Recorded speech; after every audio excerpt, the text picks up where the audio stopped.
जय हिंद दोस्तों, आप सभी का स्वागत है आपके इस YouTube प्लेटफॉर्म MCQ स्टडी पर। आज हम डिस्कस कर रहे हैं यूपी स्पेशल का GK क्विज तीसरा पार्ट है। इसके पहले के दो पार्ट यूपी स्पेशल के आपको हमारे YouTube चैनल की प्लेलिस्ट पर मिल जाएगा। दोस्तों, इस समय हम आपके लिए यूपी स्पेशल क्विज लेकर आ रहे हैं। बिहार टीचर्स की और BPSC की वैकेंसी निकली हुई है, इसलिए हम आपके लिए बिहार स्पेशल क्विज भी ला रहे हैं। इसके अलावा हम आपको GK स्पेशल कुछ भी ला रहे हैं जो आपके बिहार हो, यूपी हो या अदर कोई राज्य का एग्ज़ाम हो, उन सभी में आपके काम आएंगे। तो दोस्तों, आज हम शुरू करते हैं यूपी स्पेशल का तीसरा क्विज। और पहला क्वेश्चन शुरू करने के पहले हम आपसे कह रहे हैं कि आप हमारे वीडियोस को पूरा देखा करिए। इसमें जो प्रश्न बीच बीच में पूछे जाएं उसके आंसर भी आप कमेंट सेक्शन में दिया करिए और हमारे वीडियोस को लाइक भी किया करिए, कमेंट भी इसमें किया करिए। और अगर आप हमारे चैनल पर पहली बार आए हैं तो आप हमारे चैनल को सब्सक्राइब कर लीजिए और ज़्यादा से ज़्यादा हमारे वीडियो को शेयर किया करिए। तो दोस्तों, पहला क्वेश्चन शुरू करते हैं। चावल की खेती के प्रथम साक्ष्य कहाँ से प्राप्त हुए हैं?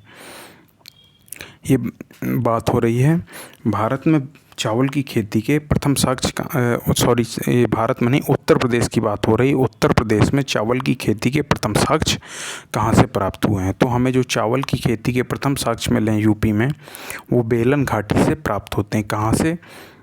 बेलन घाटी से प्राप्त होते हैं। बेलन घाटी कहाँ पर है? बेलन घाटी इलाहाबाद के पास ही है बेलन घाटी। तो यहाँ से हमें यूपी में चावल की खेती के प्रथम साक्ष्य प्राप्त होते हैं।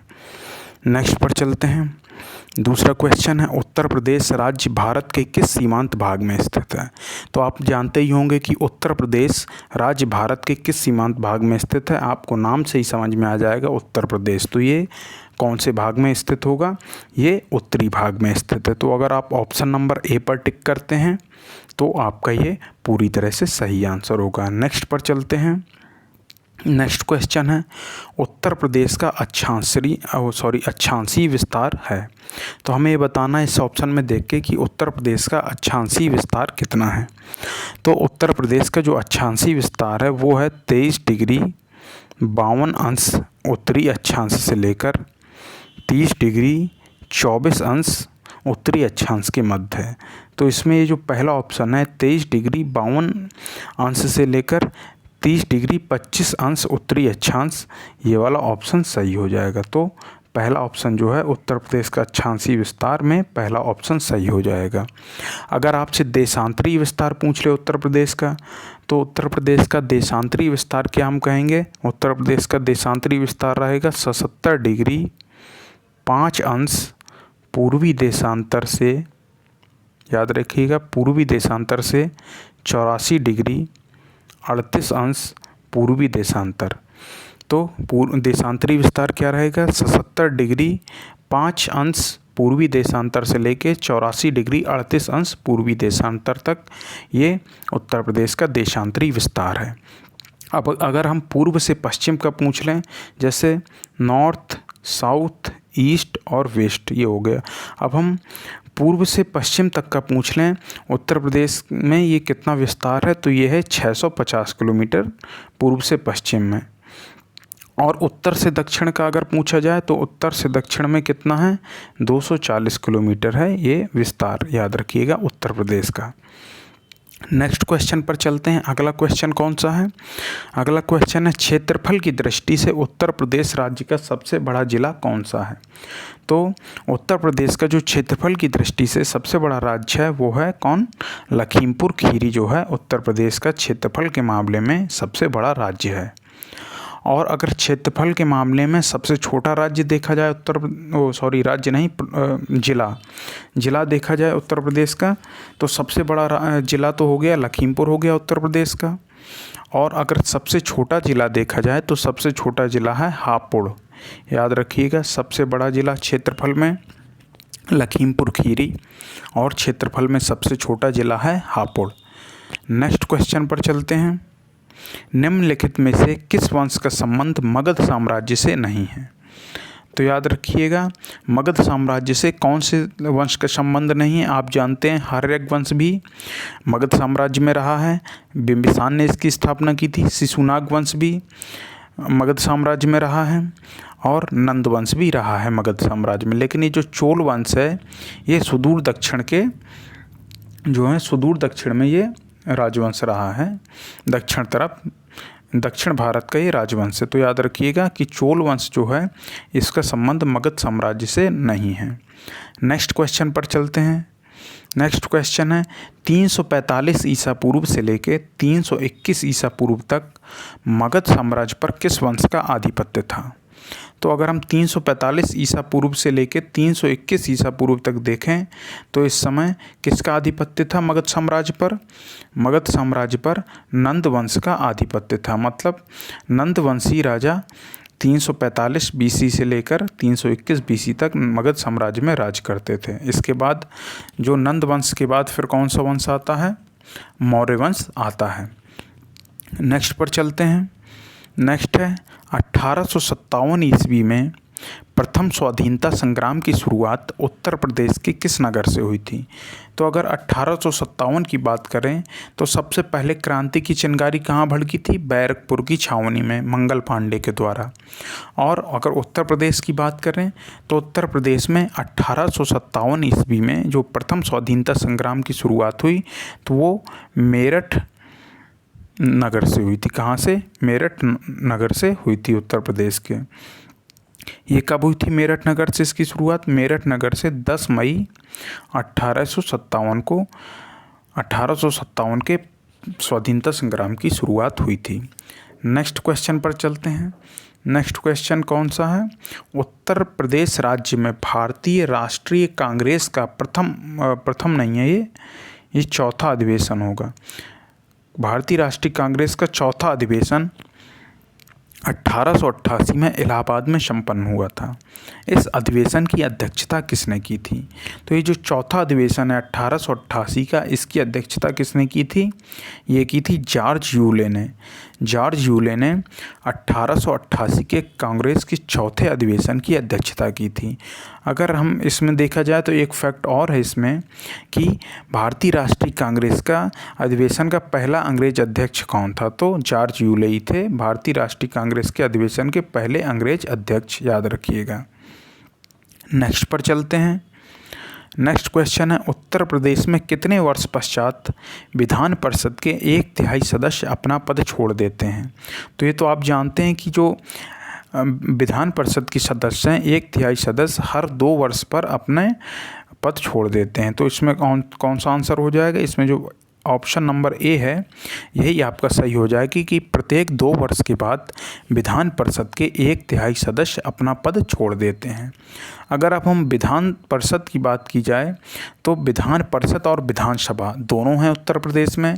उत्तर प्रदेश एक द्विसदनीय विधानमंडल वाला राज्य है। यहाँ पर विधान परिषद सदस्य यानी एमएलसी कितने हैं, एमएलसी की सीट जो हैं 100 हैं और एमएलए की अगर सीट गिनी जाए तो ये 404 है। 403 प्लस एक यहाँ पे आंग्ल भारतीय समुदाय का इसमें प्रतिनिधित्व रहता है। और अगर हम लोकसभा की बात करते हैं, लोकसभा की सर्वाधिक, भारत में सर्वाधिक लोकसभा की सीटें हैं उत्तर प्रदेश में 80 और राज्यसभा की भी सर्वाधिक सीटें हैं उत्तर प्रदेश में पूरे भारत में 31। नेक्स्ट क्वेश्चन पर चलते हैं। और जो एक बात और याद रखिएगा कि भारतीय प्रधानमंत्री नरेंद्र मोदी जो हैं वो वाराणसी संसदीय क्षेत्र से ही लोकसभा सांसद हैं। नेक्स्ट पर चलते हैं। ये वाराणसी संसदीय क्षेत्र कहाँ पे आता है, उत्तर प्रदेश में ही है। और वाराणसी को क्या कहते हैं, वाराणसी को सांस्कृतिक राजधानी कहते हैं, याद रखिएगा। भारत की सांस्कृतिक राजधानी वाराणसी को कहते हैं। नेक्स्ट पर चलते हैं। ये थोड़ी कन्फ्यूजन है उत्तर प्रदेश या भारत की, कुल मिला के सांस्कृतिक राजधानी जरूर कहते हैं। नेक्स्ट पर चलते हैं। उत्तर प्रदेश राज्य का पुलिस मुख्यालय कहाँ पर स्थित है।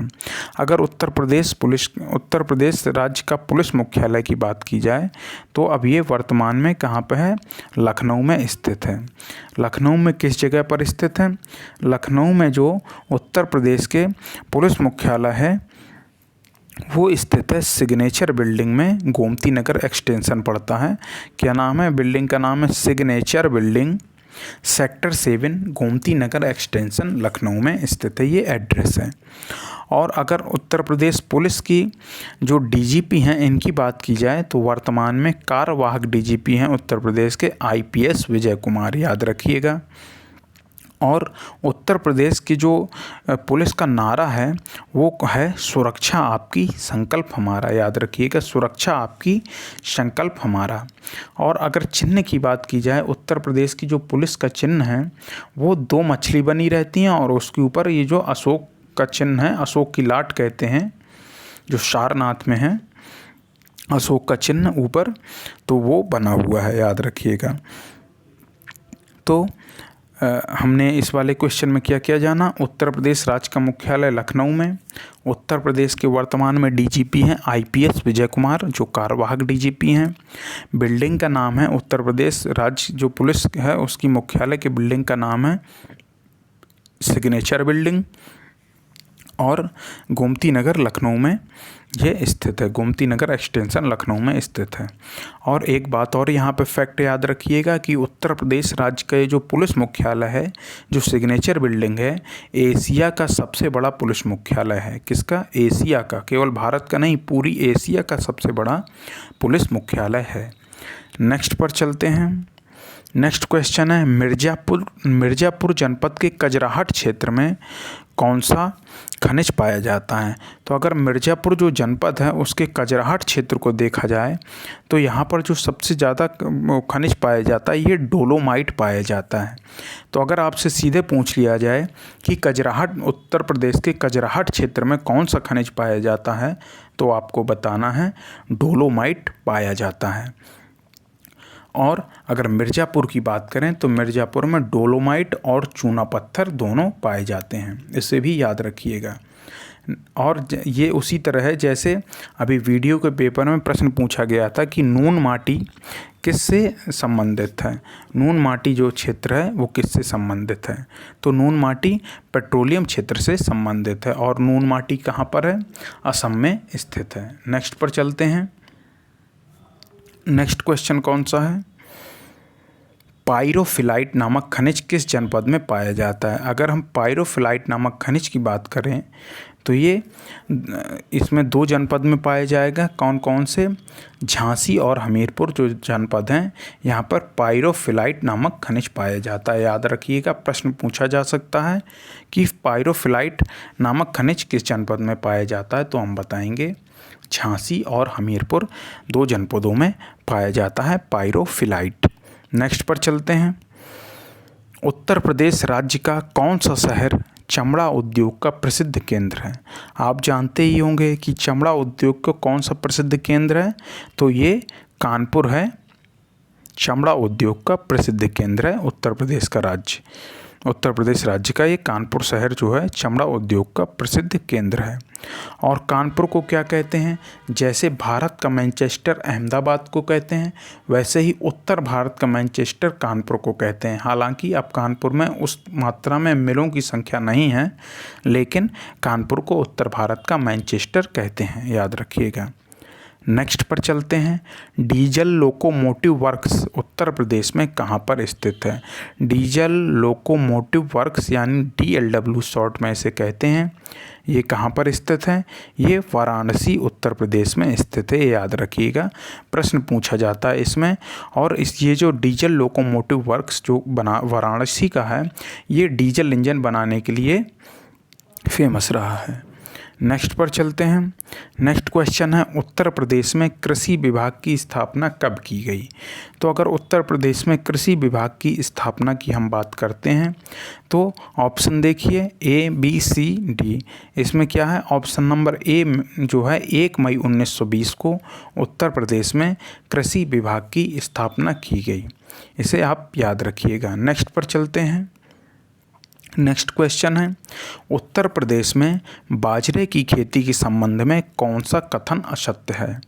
तो आपको देखना है कि ये 4 जो स्टेटमेंट दिए हैं इनमें कौन सा कथन असत्य है। तो पहला क्वेश्चन है बाजरे की खेती 50 सेंटीमीटर से कम वर्षा वाले क्षेत्रों में होती है। ठीक है, ये स्टेटमेंट पूरी तरह से सही है कि जो बाजरे की खेती है उस क्षेत्र में होती है जहाँ 50 सेंटीमीटर से कम वर्षा होती है। नेक्स्ट पर चलते हैं, बाजरे की खेती मुख्य रूप से शीत जलवायु वाले क्षेत्रों में होती है। तो क्या है, ये ऑप्शन गलत हो जाएगा कि बाजरे की खेती मुख्य रूप से शीत जलवायु वाले क्षेत्रों में होती है, ये ऑप्शन गलत है। इसके आगे के और ऑप्शन देखते हैं। बाजरे की फसल सामान्यतः मई से जुलाई के मध्य बोई जाती है, तो ये जो ऑप्शन है ये भी सही है। नेक्स्ट पर चलते हैं, बाजरे की फसल सामान्यतः सितंबर तथा अक्टूबर के मध्य काटी जाती है, तो ये भी सही है। तो इसमें कौन सा ऑप्शन गलत हो जाएगा, इसमें जो ऑप्शन बी है ये ऑप्शन आपका असत्य हो जाएगा, यानी गलत हो जाएगा। नेक्स्ट पर चलते हैं, उत्तर प्रदेश में अरहर मुख्य रूप से किस फसल के साथ बोई जाती है। तो याद रखिएगा, अरहर जो मुख्य रूप से बोई जाती है वो किसके साथ बोई जाती है, ज्वार और बाजरा फसल के साथ बोई जाती है। तो अरहर मुख्य रूप से ज्वार और बाजरा फसल के साथ बोई जाती है। तो दोस्तों, अगर आपको हमारा ये वीडियो पसंद आ रहा हो तो इस वीडियो को लाइक करिए, इस वीडियो पर कमेंट करिए, इस वीडियो को ज़्यादा से ज़्यादा शेयर करिए, और आप अगर इस चैनल पर पहली बार आए हों तो आप हमारे इस चैनल को सब्सक्राइब करके बेल आइकॉन ज़रूर दबा लीजिएगा, जिससे हमारे आने वाले वीडियो का नोटिफिकेशन आपको मिलता रहे। और अपने दोस्तों को भी रिकमेंड कीजिएगा हमारे इस चैनल को, और हमारे इस छोटे से प्रयास में अपना सहयोग अवश्य दीजिए। नेक्स्ट पर चलते हैं। अगला क्वेश्चन है, निम्नलिखित में से कौन सा कथन गलत है। उत्तर प्रदेश में सरसों रबी की फसल है। अगर ये देखा जाए तो ये ऑप्शन जो है ये सही है कि उत्तर प्रदेश में सरसों रबी की फसल के अंतर्गत आता है। फिर उत्तर प्रदेश में मूंगफली खरीफ की फसल है, ये भी पूरी तरह से सही है। नेक्स्ट पर चलते हैं, उत्तर प्रदेश में अधिकांश हिस्सों में देसी जूट बोई जाती है। हाँ, उत्तर प्रदेश के अधिकांश हिस्सों में क्या बोई जाती है, देसी जूट बोई जाती है। नेक्स्ट, उत्तर प्रदेश में तंबाकू का उत्पादन निर्यात के लिए किया जाता है। तो ये ऑप्शन जो है ये गलत हो जाएगा कि उत्तर प्रदेश में तंबाकू का उत्पादन निर्यात के लिए किया जाता है। तो इसमें कौन सा ऑप्शन गलत हो गया, इसमें ऑप्शन नंबर 4 जो है यानी ऑप्शन डी जो है ये गलत हो जाएगा। नेक्स्ट पर चलते हैं, उत्तर प्रदेश में कछुआ वन्य विहार कहाँ पर स्थापित किया गया है। तो याद रखिएगा, उत्तर प्रदेश में जो कछुआ वन्य विहार है वो है वाराणसी उत्तर प्रदेश में। याद रखिएगा, वाराणसी उत्तर प्रदेश में कछुआ वन्य विहार स्थापित किया गया है। नेक्स्ट पर चलते हैं। नेक्स्ट क्वेश्चन है, भारत सरकार द्वारा संचालित इंदिरा महिला योजना का शुभारंभ 20 अगस्त 1995 को प्रदेश के किन 2 जनपदों से शुरू किया गया था। क्या है, भारत सरकार द्वारा एक योजना चलाई गई थी इंदिरा महिला योजना, जिसका शुभारंभ 20 अगस्त 1995 को हुआ था। उत्तर प्रदेश के किन 2 जनपदों से इसे शुरू किया गया था। तो अगर हम उत्तर प्रदेश के जनपदों के बारे में बात किया जाए तो जालौन और बिजनौर जनपद से इस योजना को शुरू किया गया था। तो ऑप्शन नंबर जो ए है ये सही आंसर हो जाएगा।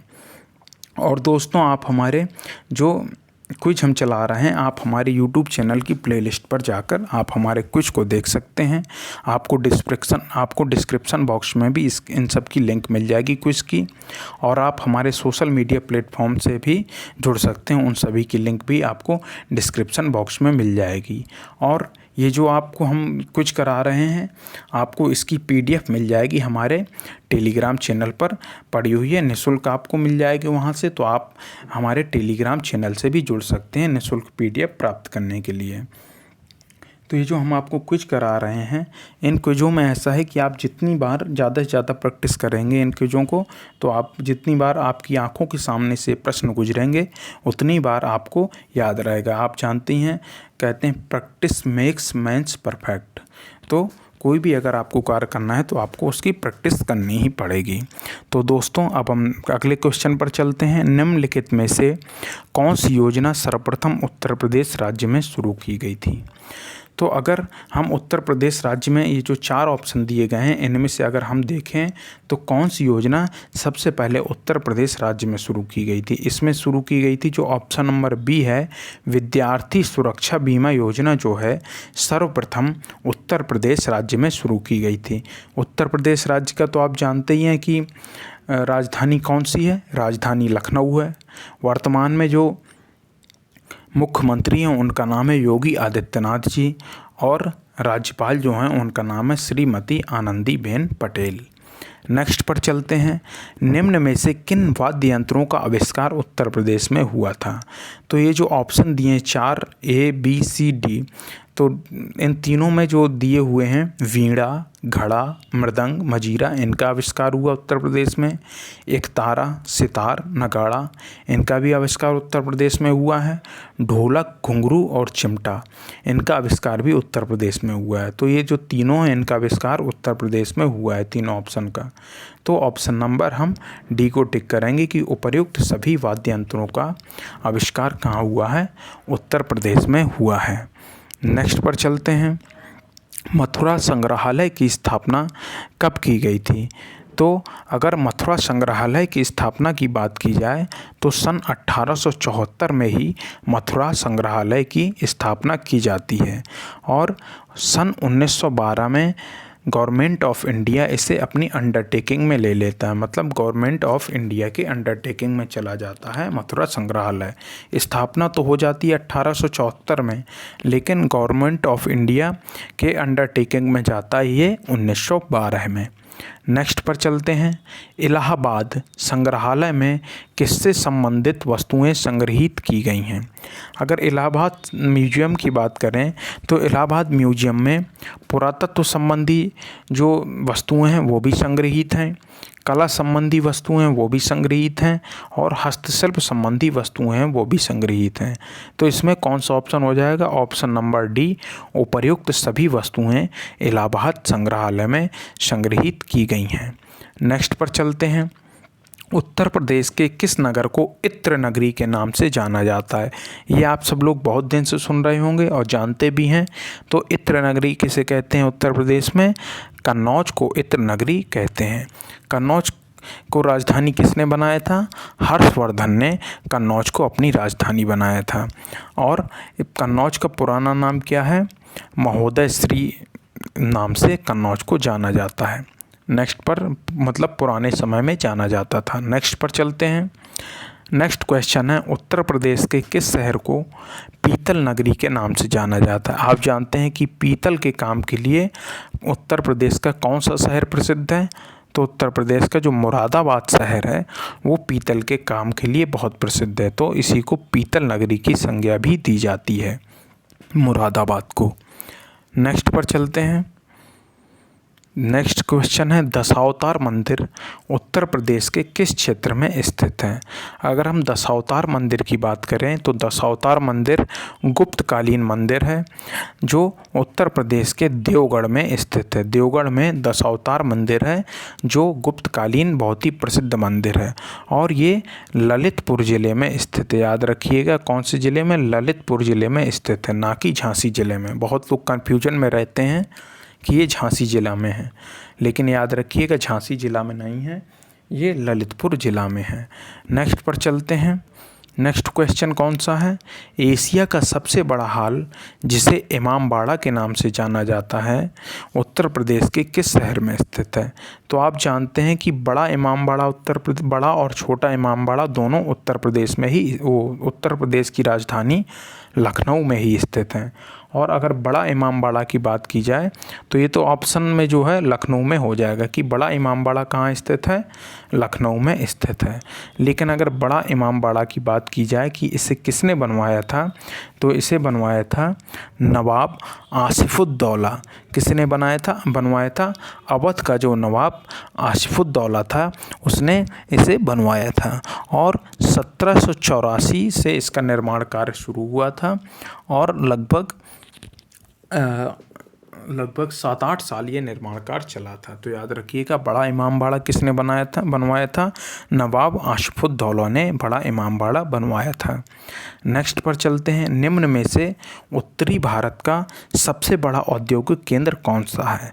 तो उत्तरी भारत का अगर सबसे बड़ा औद्योगिक केंद्र की बात की जाए तो कानपुर ही है। तो कानपुर को अभी हमने क्या आपको बताया था कि चमड़ा उद्योग का उत्तर प्रदेश में प्रसिद्ध स्थान है कानपुर।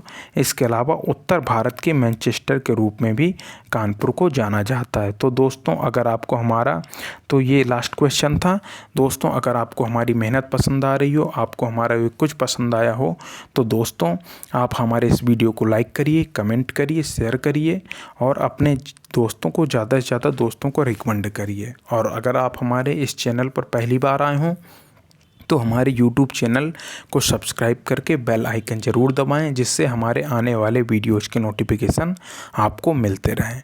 तो दोस्तों अब हम आपसे नेक्स्ट वीडियो में मिलते हैं।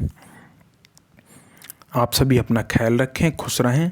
जय हिंद, जय भारत।